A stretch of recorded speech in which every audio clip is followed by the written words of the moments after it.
Leaders with the City of Wichita and Humankind Ministries announcing the latest plans for a temporary emergency winter shelter. Latasha St. Arnaud with Humankind says issues with the current building and capacity limits have strained what it can do at its previous location. On average, we would see 75 to 100 men. Sometimes we'd peak at 115.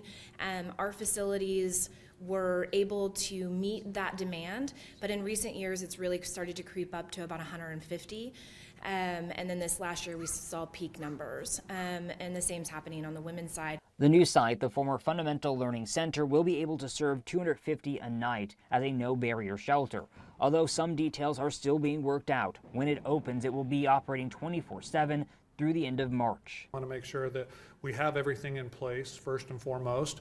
We don't want to compromise safety, security, impact on the neighborhood. There will be on-site security personnel and only one entrance. The city has been looking for a location to serve this purpose since late summer. It's not easy to find a location. I think that there's a lot of folks who assume almost any location that isn't utilized could be used for this purpose.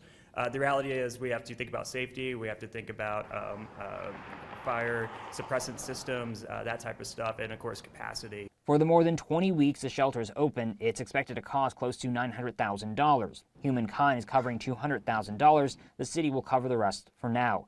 It still needs the approval of the Wichita City Council, which will happen next Tuesday.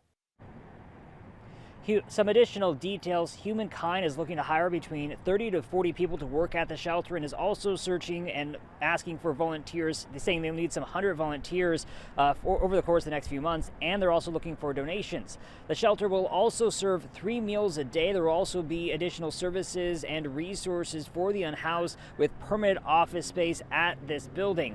The shelter will also only be open for men and women. Families will be served by Humankind's year-round shelter.